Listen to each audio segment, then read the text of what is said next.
questão de só poder fazer sessão dentro do terreiro. Isso não é bem verdade, tá?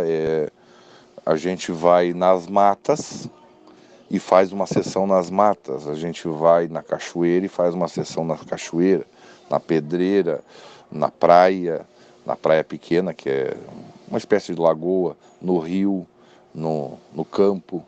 São 7 lugares que tem que se fazer os cruzamentos.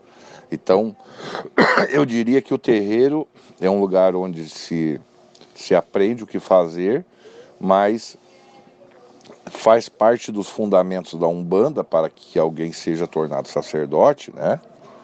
Que ele faça esses 7 cruzamentos, ou seja, 7 sessões em pontos de forças diferentes, itinerantes. A gente faz sessão na casa de alguma pessoa, se for necessário. Então, assim, não é que existe uma regra absoluta que só pode fazer sessão no terreiro, e esse fundamento aí, principalmente da Umbanda, ele vem a calhar em cima disso, né? Para aí, mas se tu faz sessão no meio do mato, cadê as firmezas do mato, né? E assim por diante. Eu diria que essas firmezas, elas são feitas pelo sacerdote e pelos mais experientes ali, né? Auxiliando são feitas nesses lugares itinerantes que a gente vai. Então, assim, então eu digo, não seria necessariamente o terreiro, seria necessariamente a questão de saber o que fazer para criar um campo de força ali, para que ali naquele local só arriem entidades as quais sejam afins, né? Para que outros espíritos não venham ali se manifestar. Então, existe todo um paranauê aí para saber fazer esse campo de força, essas firmezas, como são chamadas. E sim, o terreiro ele deve ter o seu axé plantado, ele tem uma cumieira também, que nem o pessoal do Candomblé fala. Tem todo esse papo aí que é fixo, né? Mas isso também tem que ser renovado, não é uma coisa que fica ali e para o resto da vida. Não, tem todo um esquema aí para saber fazer. Eu comparo essa questão aí de abrir terreiro, né, com abrir um restaurante. Vamos olhar pelo lado do restaurante, esquece o terreiro aí. Quem puder raciocinar comigo aí, tá? Vocês vão ver que é a mesma coisa. Existe aquela dona de casa, ou aquele homem que cozinha, né? E ali ele gosta de cozinhar, ou ela, né? E faz pratos diferentes. Vai na internet, aprende a fazer um doce, aprende a fazer um salgado, e assim ele vai fazendo, né? E ali todo mundo na sua casa, principalmente para a mulher, elogia esses pratos, né? Poxa, tava ótima a tua lasanha, que coisa mais boa. Poxa, hoje tu vai fazer risoto de camarão, que delícia. Aí alguém na mesa vai dizer, principalmente em almoço de domingo, entre a família, alguém vai dizer assim, poxa, dá até para te abrir um restaurante. Tu cozinha muito bem. Então o que acontece? A pessoa que cozinhava ali para 2, 3, 4, 5 pessoas, né, fazendo aqueles pratos ali numa proporção equivalente, ela começa a ter sua vaidade, né, ali inflada por essas pessoas. As pessoas me dão tapinha nas costas dela e dizem, olha, poxa, tem tudo para abrir um restaurante, vai lá, vai, te dou força. É isso aí. Se tu abrir um restaurante, eu vou almoçar lá, eu vou todo dia almoçar lá, né? Vou estar junto contigo. Então, o que acontece? Essa dona de casa que fazia comida até então para a família ali, né, dentro dessa proporção, ela resolve um dia, já que todo mundo está dizendo que ela é ótima cozinheira e que pessoas da família, né, e que ela se daria muito bem em abrir um restaurante, essa pessoa resolve então abrir um restaurante, pega lá todas as suas economias, faz lá um CNPJ, tira todas as licenças sanitárias, faz as adequações lá no prédio que ela vai alugar, compra o maquinário, tudo aquilo, investe lá um tempo e dinheiro em cima daquilo. E o que acontece? Essa mesma pessoa que estava acostumada a fazer comida ali para 4, 5 pessoas, no máximo, quando ela vai cozinhar para pessoas da rua que não foram criadas naquele ambiente que comendo a comida dela, né? Foram criadas em outras casas com temperos diferentes, gostando de pratos diferentes que aqueles, Mais a questão da quantidade, de repente ela tem que cozinhar para 30 pessoas num restaurante, né? Para quem é cozinheira sabe o que eu estou falando.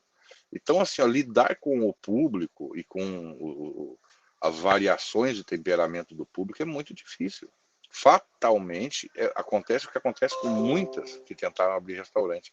Acabam desistindo, quebrando e ficando com uma baita dívida, uma baita frustração, trazendo problemas para dentro da sua própria casa, porque ali entra uma série de problemas, discussões e etc.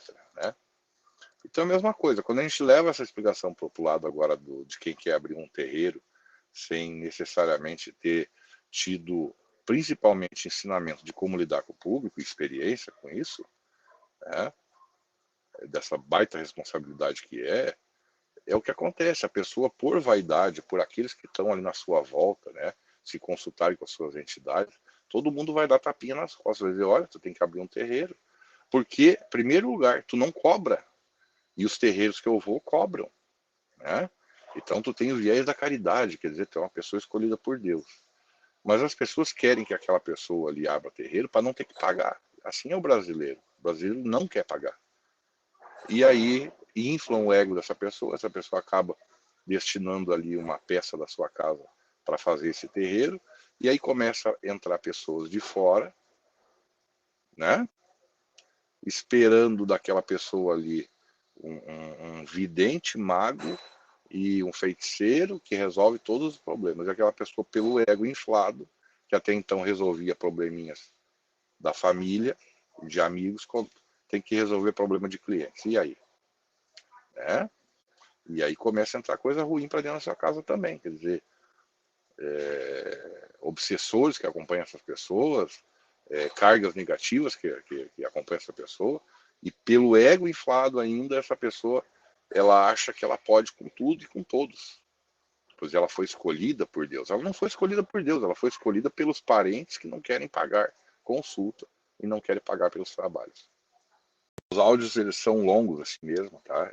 Prefiro resumir tudo num áudio só, eu tenho um motivo.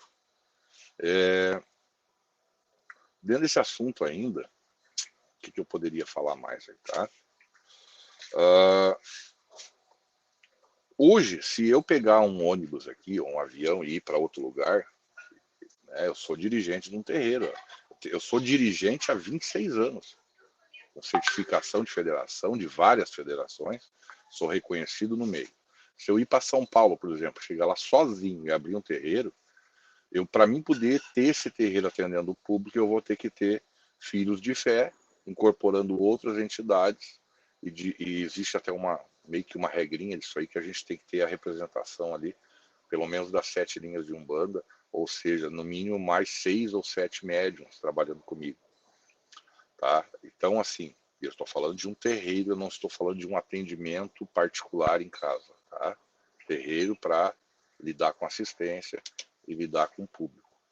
Então, assim, vejam bem, eu, mesmo sendo dirigente há tantos anos, estou na religião desde nascido, eu mesmo indo para outro lugar, eu tenho que formar um time, né, de pessoas ali que incorporam, de pessoas que não vão incorporar, mas vão estar camboneando essas entidades, de auxiliares que vão cuidar o portão, quem entra, quem sai, cuidar a ordem também para essas pessoas passarem para a consulta ali, ou passarem para tomar um passe e etc.